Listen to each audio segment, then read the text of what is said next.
Hello students. तो आज हम लोग बात करने वाले हैं डेफिनेट इंटीग्रेशन के बारे में। पिछले क्लास में हम लोगों ने इनडेफिनेट इंटीग्रेशन को ख़त्म कर दिया था, है ना। और उसमें से आई होप कि आप लोगों ने सभी सवाल भी कर लिए होंगे। डेफिनेट इंटीग्रेशन का जहाँ तक बात है तो ये कुछ नहीं है, बस उसी का एक दूसरा फॉर्म है। जितना आपने इंटीग्रेशन पढ़ा है, इंटीग्रेशन में इनडेफिनेट इंटीग्रेशन पढ़ा है, सारे के सारे रूल अप्लाई होंगे। लेकिन फ़र्क क्या है? फ़र्क ये है कि ये किसी दो पॉइंट के बीच बाउंडेड होगा। डिफरेंस यही है। मैंने आपको शुरू में भी बताया था कि इनडेफिनेट इंटीग्रेशन जो होता है उसमें कहीं बाउंडेशन नहीं होता है, लेकिन डेफिनेट इंटीग्रेशन में दो पॉइंट के बीच वो बाउंडेड होते हैं। मतलब ये कि जब आप किसी इंटीग्रेशन को फुल करते हो, इंटीग्रेशन करते हो एक्चुअली किसी भी फंक्शन का, है ना। मान लो आप f(x) का इंटीग्रेशन कर रहे हो, तो इसका इंटीग्रेशन करने के बाद आप क्या करते थे? आप सीधा एक इसका वैल्यू लिख देते थे, है ना। लेकिन अब क्या आएगा, यहाँ पे एक लिमिट रहेगा, इस लिमिट से लेके इस लिमिट तक, मतलब यहाँ से लेके यहाँ तक आपको इंटीग्रेट करना है। तो दैट मीन्स इसका कोई न्यूमेरिकल वैल्यू देगा। पिछले बार क्या हो रहा था डेफिनेट इंटीग्रेशन में, इनडेफिनेट में, कि वहाँ पे आपको वेरिएबल नहीं रह जा रहा था। लेकिन अब यहाँ पे क्या, कोई कांस्टेंट दिया रहेगा ऑलरेडी। जैसे यहाँ कुछ वैल्यू 1 रहेगा, वहाँ पे 5 रहेगा, यहाँ पे 3 रहेगा, यहाँ पे 4 रहेगा, यहाँ पे 6, यहाँ पे 8, कुछ भी रह सकता है ना। तो यहाँ पे आपको फाइनली क्या रिजल्ट मिलने वाला है, वो आपको वेरिएबल में मे बी पॉसिबल ना मिले, ठीक है, वो कांस्टेंट मिले लास्ट में। सिंपली हम ये जानेंगे कि जो डेफिनेट इंटीग्रेशन होता है वो क्या होता है, किसी दो पॉइंट के बीच बाउंडेड होता है। क्लियर? डेफिनेट इंटीग्रेशन जो होगा किसी दो पॉइंट के बीच बाउंडेड होगा, और इसका जो रिजल्ट मिलेगा सिमिलरली जैसे मिलता था किसमें, इनडेफिनेट इंटीग्रेशन में। ठीक है, तो हम लोग आज शुरू किसको करने वाले हैं? Definite integration. हेडिंग सब लोग बना लें, डेफिनेट इंटीग्रेशन। सबसे पहले अगर आप बात करो तो डेफिनेट इंटीग्रेशन में कुछ नहीं, जो आप करते आ रहे थे वही करना है, लेकिन यहाँ पे a से लेके b तक दो क्या रहेगा, लिमिट रहेगा। इसको हम लोग क्या कहते हैं? लिमिट कहते हैं। और इसको अगर ये dx है यहाँ पे, तो आप क्या लिखोगे, जो वैल्यू आएगा f(x). मान लो यहाँ पे f(x) का इंटीग्रेशन किया आपने और क्या आ गया, gx आ गया, है ना। तो gx आ गया। अगर ये इनडेफिनिट होता तो ऐसे ही आप छोड़ देते थे, अगर ये इनडेफिनिट होता था तो इसको ऐसे ही छोड़ देते थे। लेकिन अब क्या है, ये डेफिनिट है। ये क्या है? डेफिनिट है। तो डेफिनिट है तो इसका देखो लिमिट यहाँ भी आएगा, यहाँ भी आएगा, है ना। अब x के जगह पे पहले अपर लिमिट पुट करते हैं, फिर x के जगह पे लोअर लिमिट पुट करते हैं, और बीच में क्या होता है, माइनस का साइन होता है। ठीक है, तो आप फाइनली क्या करोगे, यहाँ से g, और अपर लिमिट क्या है, b है, तो GB हो गया, और लोअर लिमिट क्या है, A है, तो यहाँ पे A हो गया। ये फाइनल आपको रिजल्ट मिल जाएगा। अब देखो यहाँ पे मान लो 10 रहता है, 10 वैल्यू पुट करते कुछ आ जाता, 20 रहता है, 20 वैल्यू पुट करते, है ना। तो वैसे ही हम लोग लिमिट पुट करते हैं और फाइनली ये रिजल्ट आता है। अच्छा सर, इसमें प्लस और माइनस कहाँ, प्लस माइनस जो C लिखते थे वो कहाँ गया, यानी कॉन्स्टेंट कहाँ गया? तब आप क्या करोगे, कॉन्स्टेंट देखो, जैसे यहाँ पे मान लो, अब इसको थोड़ा सा और सॉल्व करके देखो कैसे लिखते हैं, gx + c आया होगा, ठीक है ना। ये तो एक बार a पुट करोगे, ठीक है, और एक बार b पुट करोगे, तो gb + c, एक बार तो ये आएगा, है ना। और उसके बाद माइनस क्या लिखोगे, ga और +c, ऐसा लिखा जाएगा, है ना। अब क्या करते हो आप, gb + c - ga - c, है ना। और ये क्या हो जाएगा, +c - c कैंसल, तो सीधा क्या बच जाता है, gb - ga। इसलिए मैंने c को शुरू से इग्नोर कर दिया, है ना। यहाँ पे c को लिखा ही नहीं गया। तो क्यों नहीं लिखा गया? क्योंकि ये ऑटोमेटिकली क्या हो जाता है, कैंसल आउट हो जाता है, इसलिए यहाँ पे नहीं लिखा गया c को। ठीक, तो आप इस तरह से सॉल्व किया करेंगे, ठीक है ना। अब ध्यान दें, यहाँ पे a को बोला जाता है लोअर लिमिट, a को क्या बोला जाता है, लोअर लिमिट, और b को बोला जाता है अपर लिमिट। ठीक है, इसको ध्यान रखेंगे, b को क्या बोला जाएगा, अपर लिमिट। अब देखो b कहाँ, ऊपर जो रहेगा ना वो अपर लिमिट, नीचे जो रहेगा वो क्या होगा, लोअर लिमिट होगा। क्लियर है सभी को?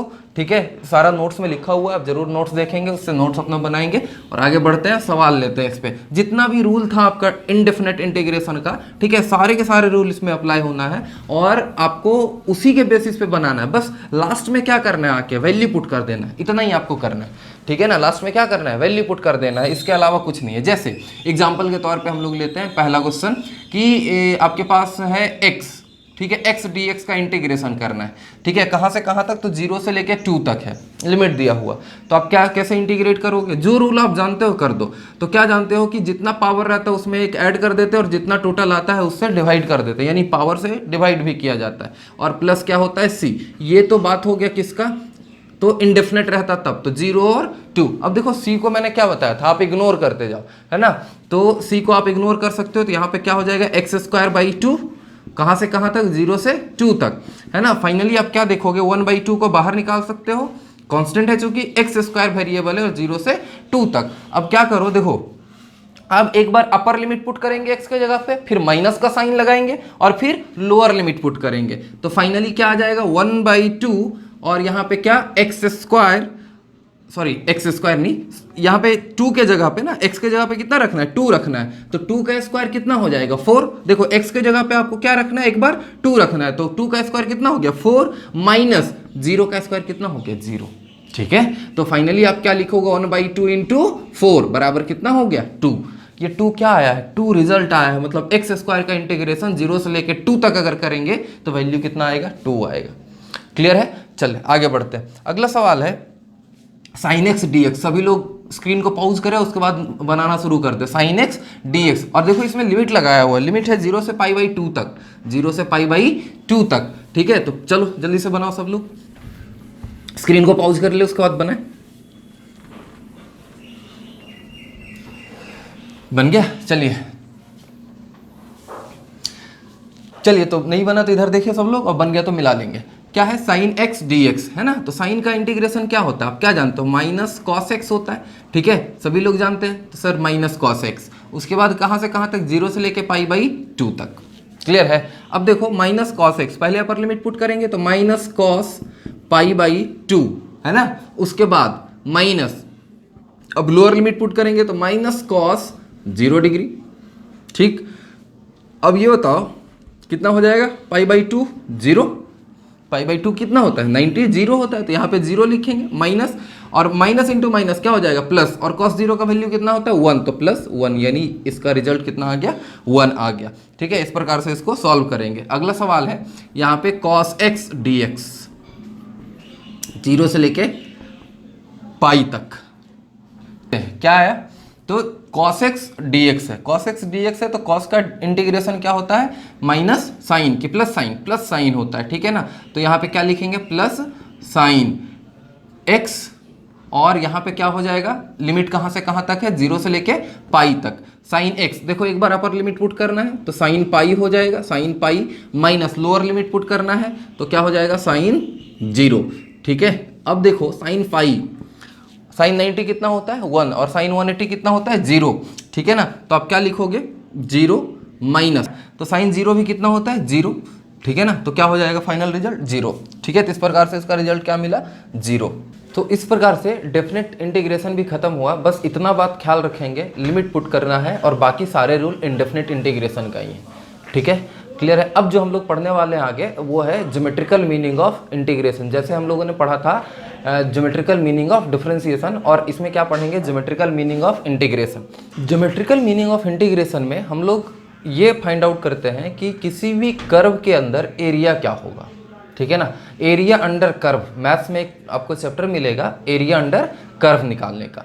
जैसे हमारे पास कोई फिक्स ज्योमेट्रिकल फिगर आ जाए तब तो उसके एरिया को आसानी से हम लोग फाइंड आउट कर सकते हैं। जैसे आपके पास अगर एक ट्रायंगल है, मान लो ये ग्राफ है, ठीक है ना, इसमें ये ट्रायंगल ऐसा कोई ग्राफ बना तो आप इसको ट्रायंगल फॉर्म करके इसका एरिया फाइंड आउट कर पाओगे।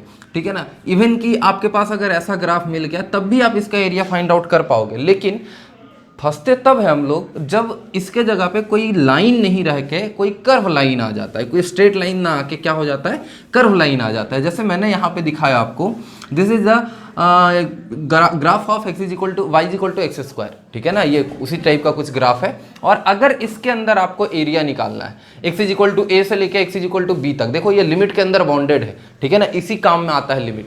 तो x इक्वल टू a से x इक्वल टू b तक क्या करना है आपको एरिया निकालना है। मतलब हम I want to calculate this region, ये वाला रीजन कितना है, इसको कैलकुलेट करना चाह रहा हूं मैं।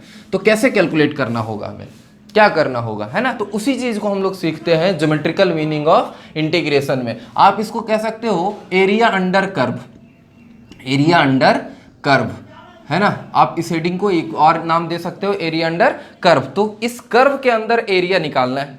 ठीक है, अच्छा किसके किसके बीच, अगर आपसे पूछा जाए कि ये एरिया जो फाइंड आउट होगा ये किसके बीच होगा, तो एक तो कर्व के बीच, कर्व और किसके बीच, एक्स एक्सिस के बीच, ठीक है ना। तो आप लिख सकते हो यहाँ पे कि एरिया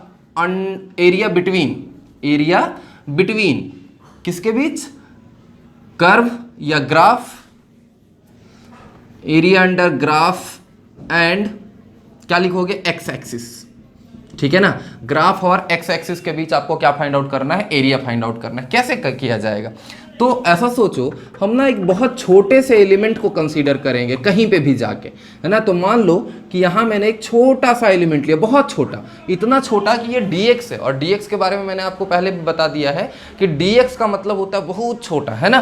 तो ये वाला एक स्ट्रिप कंसीडर, इसको स्ट्रिप बोल दिया करेंगे हम लोग, है ना।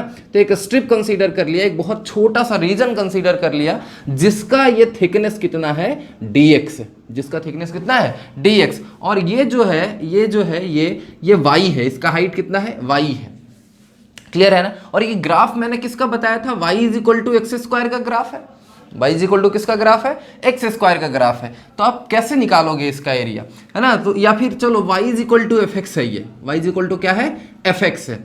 तो अब करना क्या होगा, किसके किसके बीच एरिया निकालना है, कर्व के बीच और किसके बीच, एक्स एक्सिस के बीच। तो आप क्या लिखोगे इंटीग्रेशन, ठीक है ना। क्या लिखोगे, इंटीग्रेशन, क्योंकि इंटीग्रेशन क्या करता है, ऐसे बहुत छोटे छोटे स्ट्रिप को जोड़ के इस पूरे का एरिया फाइंड आउट कर देगा। ध्यान से सुने, इस ऐसे बहुत छोटे छोटे इंटीग्रेशन का काम क्या होता है, मैंने बताया था कि जोड़ना, ठीक है ना। और ऐसे छोटे छोटे एलिमेंट को लेके, छोटे छोटे एलिमेंट को जोड़ के वो क्या कर देगा, इंटीग्रेशन सबको जोड़ के पूरा एरिया निकाल देगा। अगर मैं इस छोटे से एरिया को निकाल दूं, ठीक है, उसके बाद उस एरिया को इंटीग्रेट कर दिया जाए तो क्या होगा, इंटीग्रेट भी कहां से कहां तक करना है, ए से बी तक इंटीग्रेट करना है। तो इस रीजन का, ये जो मैंने शेडेड रीजन बनाया है, इस रीजन का एरिया आपको मिल जाएगा, ठीक है। तो अब देखो ये तो dx है, इसका थिकनेस, और हाइट कितना है, y, ठीक है ना। तो आप क्या लिखोगे, एरिया ऑफ स्ट्रिप या फिर स्मॉल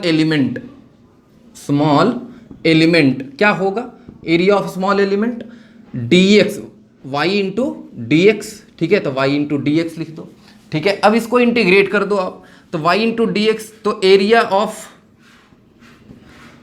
शेडेड रीजन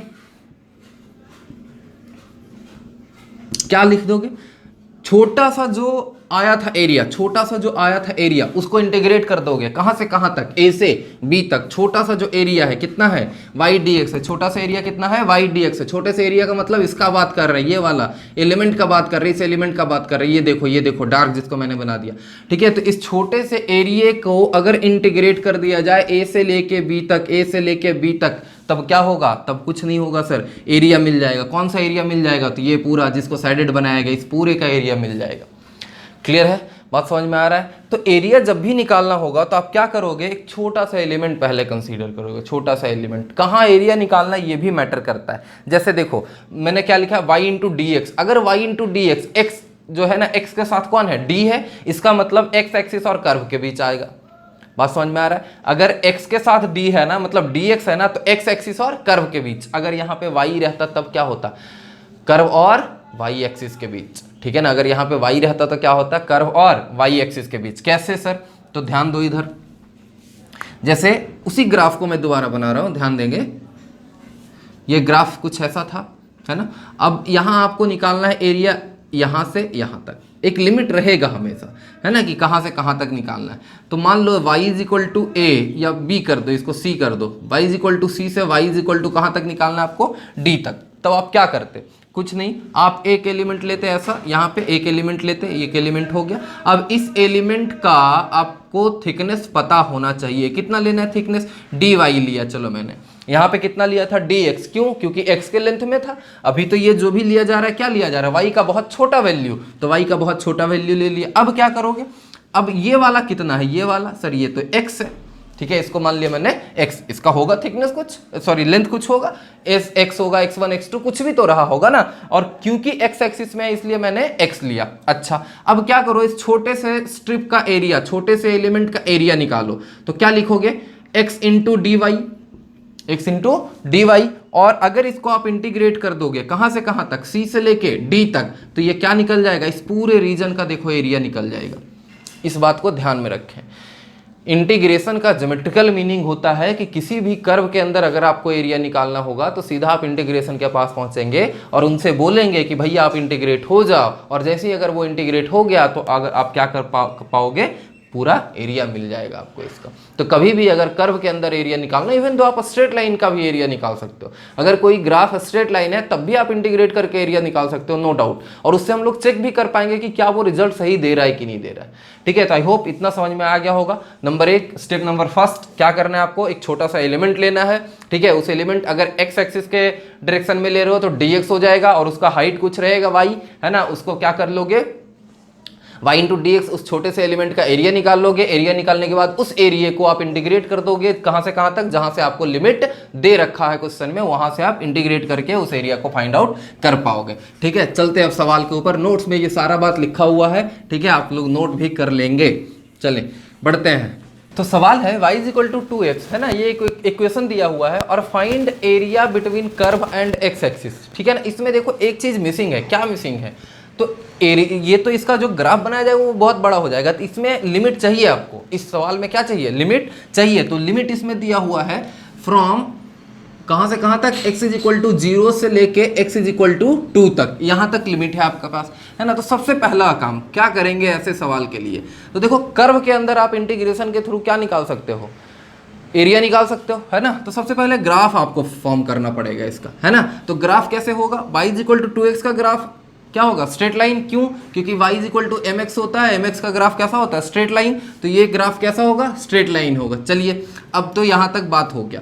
अब आपके पास क्या है कि निकालना है कर्व और x एक्सिस, मतलब ये कर्व है और ये क्या है, x एक्सिस है, तो ये वाला एरिया निकालना है। कहाँ से कहाँ तक, x इज इक्वल टू 0 से लेके x इज इक्वल टू 2 तक, यानी यहाँ से यहाँ तक का एरिया निकालना है। तो ये एरिया आप कैसे निकालोगे, आपके पास दो रास्ते हैं। या तो क्या करो कि सिंपली आप इसको ट्रायंगल मान के और इसका एरिया निकाल दो, चलो वैसे भी निकाल लिया जाता है। तो 1/2 ट्रायंगल का एरिया क्या होता है, 1/2 बेस इंटू हाइट। अच्छा, अब ये हाइट कितना हो जाएगा, ये सवाल है।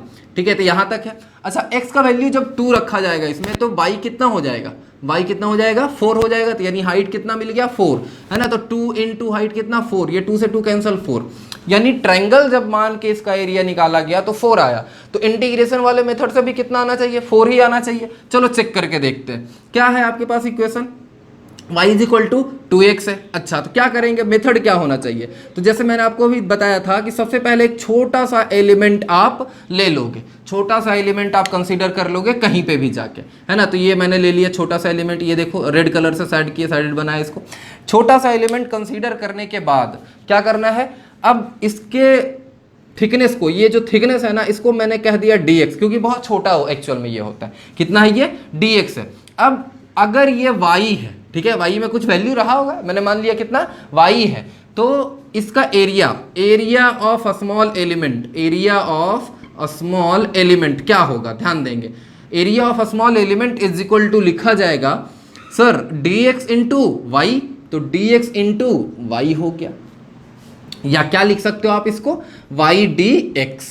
ठीक, अब अगर आपको पूरे का एरिया चाहिए तो आप इस इक्वेशन को इंटीग्रेट कर दोगे फ्रॉम द लिमिट 0 to 2, है ना। तो आप अगर चाहते हो एरिया अंडर कर्व, ठीक है, एरिया अंडर कर्व, या फिर area between curve and x axis, तो क्या करोगे आप इसको इंटीग्रेट कर दोगे y dx को। कहां से कहां तक, तो देखो 0 से लेके 2 तक, वेरिएबल यहाँ पे x है, तो 0 से लेके 2 तक हो गया, क्योंकि जैसे जैसे x वेरी करेगा वैसे वैसे y वेरी करेगा। अच्छा, अब जानते हो इक्वेशन दिया हुआ है y का कितना, 2x, तो आप यहाँ पे लिखोगे 2x dx, है ना, 0 से लेके 2 तक, सिंपल। अब क्या करो, इसको इंटीग्रेट करो, तो 2 तो बाहर निकल जाएगा, x का इंटीग्रेशन क्या हो जाएगा, x²/2, है ना। कहां से कहां तक आ जाएगा ये, तो 0 से लेके 2 तक। अब जो कांस्टेंट उसको फिर से बाहर निकालो, तो 2/2 हो जाएगा, कैंसिल होकर 1 आ जाएगा, है ना। और x² की जगह पे 2 पुट करेंगे, यानी x की जगह पे 2 पुट करेंगे, तो 2 का स्क्वायर कितना हो जाएगा, 4 - 0, यानी कितना आ गया फाइनली 4। देखो ज्योमेट्रिकल मेथड से भी कितना आया था, 4, और इंटीग्रेशन वाले मेथड से भी कितना आया है, 4 आया है, यानी ये मेथड क्या है, फुल प्रूफ सही है। तो इससे हमें विश्वास भी ये हो गया कि नहीं, इस मेथड से भी एरिया अंडर कर्व निकाला जाता है। अब आपके मन में सवाल आ रहा होगा, सर कि जब इतना आसान मेथड हमारे पास मौजूद है तो मैं इसको क्यों प्रेफर करूं। तो आप ये बात जान लो कि ये तो स्ट्रेट लाइन था, तब तो आप आसानी से इसके एरिया को निकाल पाए, इसके अंदर जो एरिया आ रहा था उसको फाइंड आउट कर पाए। लेकिन अगर इसी के जगह पे कोई कर्व आ जाए, ठीक है, तब आपको हर हाल में वहाँ इंटीग्रेशन ही लगाना पड़ेगा, क्योंकि फिर वो किसी ज्योमेट्रिकल फिगर, कोई परफेक्ट ज्योमेट्रिकल फिगर नहीं बन पाएगा और फिर उसका एरिया आप फाइंड आउट नहीं कर पाओगे। तो जब भी कर्व लाइन आएगा तब आपको जरूरत पड़ेगा किसका, तब आपको जरूरत पड़ेगा इंटीग्रेशन का। और यही मेथड फुल प्रूफ मेथड होता है। ज्योमेट्रिकली कभी कभी आप फंस हो सकते हो, कभी कभी आप उससे निकल नहीं सकते हो, है ना, एरिया फाइंड आउट नहीं कर सकते हो। क्लियर है? कुछ और सवाल लेते हैं। अगला सवाल है y is equal to x square, ठीक है ना। अगला सवाल क्या है, y is equal to x square, और सेम बात है बाकी फिर, है ना। फाइंड आउट करें, जल्दी से स्क्रीन को पॉज कर ले, उसके बाद बनाने का कोशिश करें। चलिए, तो ये सवाल है फिर y is equal to x square, find area between curve and x axis from x is equal to 0 to x is equal to 2। फिर से सिंपल वही मेथड, आपको वही अप्रोच लेना है। साथ में क्या करना है, सबसे पहले इसका ग्राफ बना देना है। तो y is equal to x square का ग्राफ कैसा होता है, आप सभी जानते हो, ऐसा होता है, पैराबोलिक, है ना। अब इसको क्या करना है आपको, कहाँ से कहाँ तक, तो 0 से लेकर 2 तक। तो ये तो 0 0 है ही अपने पास। मान लो ये हमारा क्या है, x इज इक्वल टू 2 वाला पॉइंट है। क्लियर? अब जब x इज इक्वल टू 2 तो y कहाँ पे रहेगा, आप ये देख लो, x इज इक्वल टू अगर 2 है तो y कहाँ पे होगा, y होगा 4 पे, है ना। देखो यहाँ पे 2 पुट करो, x इज इक्वल टू 2 तो y कितना हो जाएगा 4, यानी कहीं ना कहीं ये वाला पॉइंट कितना है, 4 है। ठीक, इतना तो आप कर पाए। आपको निकालना क्या है, कर्व एंड x एक्सिस के बीच का एरिया, ये वाला, देखो ये वाला रीजन। क्या करोगे, अगला मेथड क्या होना चाहिए, बहुत सिंपल सर, एक छोटा सा एलिमेंट कंसीडर करेंगे। ये लो छोटा सा एलिमेंट, ये रहा क्या, है ना, इसका ये कितना है, थिकनेस कितना है, dx है, ठीक है। अच्छा, ये इसको अब क्या करोगे, इसका एरिया निकाल दोगे। तो आपको एरिया निकालने के लिए क्या चाहिए, एक और पॉइंट चाहिए y के डायरेक्शन में। सपोज दिस इज y, कर लिया। अब क्या करो, area of a small element, area of a small element is equal to क्या हो जाएगा, y into d x. And हम लोग क्या जानते हैं, integration of a small area of a small element, integration of area of a small element क्या देता है, हमें देता है एरिया अंडर कर्व, पूरा एरिया अंडर कर्व। तो area of small element is equal to क्या हो जाएगा, एरिया ऑफ का area under curve, area under curve, ठीक है ना, ये आता है। एरिया अंडर कर्व का मतलब सर देखो, ये इंटीग्रेट किया है मैंने, किसको इंटीग्रेट किया है, एरिया ऑफ स्मॉल एलिमेंट को, है ना। तो क्या मिलेगा, एरिया अंडर कर्व मिल जाएगा। और यहाँ पे ध्यान रखें, लिमिट भी पुट कर देना है, ठीक है। यानी आप यहाँ पे area of small element by D x है, तो यहाँ पे लिखोगे वाई डी एक्स, है ना। और कहाँ से कहाँ तक, 0 से लेके 2 तक। अब फिर से आप इसको इंटीग्रेट करोगे, y का वैल्यू कितना है, एक्स स्क्वायर है, तो यहाँ पे क्या करोगे, एक्स स्क्वायर डी एक्स है ना। अब एक्स स्क्वायर का इंटीग्रेशन क्या हो जाएगा, x³/3, है ना। कहाँ से कहाँ तक है, 0 से लेके 2 तक है। आप इसको सॉल्व कर दो, और है ना, तो सॉल्व करने के बाद क्या मिलेगा, 1/3 तो बाहर निकल आएगा, है ना, 1/3 बाहर निकल आया। अब x³ अंदर बच गया, कहाँ से कहाँ तक, 0 से लेके 2 तक है ना, 0 से लेके कहाँ तक है, 2 तक है। अब देखो 2 का पावर 3 कितना हो जाएगा, 8, तो 1/3 इंटू 8 माइनस 0, यानी 8 कितना हो गया, 3 हो गया। तो ये आपके पास रिजल्ट आ जाएगा 8/3 किसका, तो ये वाला देखो आप एरिया फाइंड आउट कर पाए, ये वाला एरिया जिसको मैंने शेडेड बनाया, वही एरिया आप फाइंड आउट कर पाए। क्लियर है सभी को? चलिए आगे बढ़ते हैं। तो नेक्स्ट क्वेश्चन है y is equal to 2x square, ठीक है। ये आपके पास इक्वेशन मिल गया। Find area between curve and y axis और कर्व के बीच आपको क्या फाइंड आउट करना है, एरिया फाइंड आउट करना है, ठीक है ना। तो आपके पास क्या आंसर है, क्या करोगे, सबसे पहली बात तो आप कर्व बनाते हो, उसका ग्राफ बनाते हो, है ना। तो 2x स्क्वायर का भी ग्राफ कुछ इस प्रकार से होगा, इस प्रकार से ये ग्राफ आपको मिल गया। अब क्या करोगे, इसके बाद ग्राफ मिलने के बाद सबसे पहली बात कि सर ग्राफ मिलने के बाद हम लोग को ये ढूंढना है कि आप कहाँ से कहाँ तक उसको एरिया, उसका एरिया फाइंड आउट करना चाहते हो। तो 0 से 4 तक, और बाई एक्सिस और कर्व के बीच होना चाहिए, है ना। तो 4 तक देख लो, कहाँ, ये वाला मान लो 4 है, और ये क्या है, 0 है, मतलब ये वाला पूरा एरिया आपको निकालना है। क्या करोगे, सबसे पहले एक छोटा सा एलिमेंट कंसीडर होगा, और उस छोटे से एलिमेंट का एरिया निकालेंगे, और फिर उस एरिया को क्या करोगे, इंटीग्रेट करोगे। बस ये 3 स्टेप्स हैं, ठीक है। तो सबसे पहले ये छोटा एलिमेंट, ठीक है, छोटा एलिमेंट को मैंने शेडेड बनाया, इसको कह दिया dy, है ना, और ये क्या है, x है, ठीक। अब इसका एरिया अगर लिखा जाए तो area of a small element area of small element is equal to क्या हो जाएगा, x इंटू डी वाई हो जाएगा, x इंटू डी वाई। अब अगर आप इसको इंटीग्रेट कर दोगे, अगर आप उसको इंटीग्रेट कर दोगे तो क्या मिलेगा, एरिया बिटवीन क्या, कर्व एंड बाई एक्सिस। ठीक है, तो इंटीग्रेशन ऑफ एरिया ऑफ किसका, स्मॉल एलिमेंट, ठीक है ना, ये क्या बताएगा, ये बताएगा area between curve and by axis. ठीक है, यही तो हम लोग पढ़ते आए अभी तक। तो क्या करो, कर दो इंटीग्रेट उसको, है ना, तो क्या बन जाएगा, x इंटू डी वाई। अब कहाँ से कहाँ तक करना है, तो देखो यहाँ पे लिमिट दे रखा है इन्होंने, कितना दिया है, 0 से लेके 4 तक, है ना। अब यहाँ पे x का वैल्यू, x की जगह पे क्या पुट करें, क्योंकि x अभी इंटीग्रेटेबल नहीं है y के रिस्पेक्ट में। ऐसा नहीं हो सकता है कि यहाँ पे x रहे और यहाँ पे y रहे और मैं इंटीग्रेट कर दूं इसको, नहीं।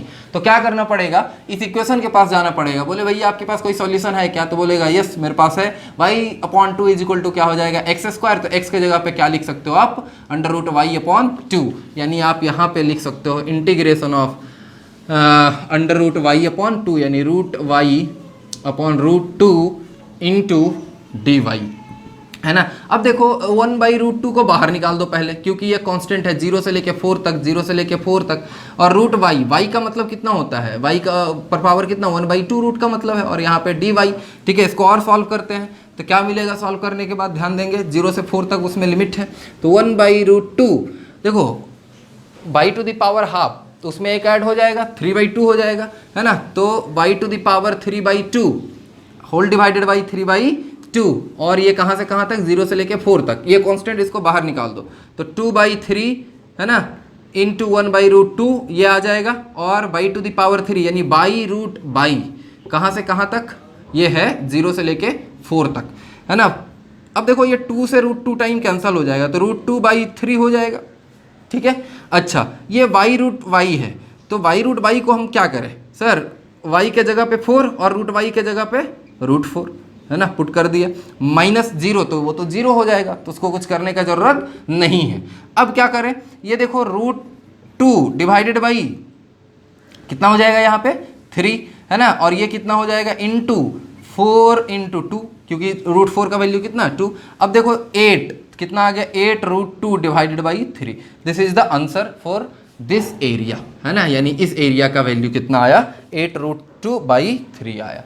ठीक है, तो इस प्रकार से ये एरिया अंडर कर्व यहाँ पे खत्म होता है। अगले क्लास में हम लोग इंटीग्रेशन के कुछ सवाल के साथ मिलेंगे, ठीक है ना, और तब तक आप पढ़ते रहें इसको, 1-2 बार नोट करेंगे, उसके बाद 1-2 बार और रिपीट करेंगे, ताकि ये और क्लैरिटी के साथ आपके माइंड में सेट हो जाए। ठीक है, और मिलते हैं तब तक के लिए अगले क्लास में, और अगले क्लास में सवाल करेंगे कुछ और इंटीग्रेशन के बेसिस पे। ठीक है ना, तब तक के लिए बाय, थैंक यू।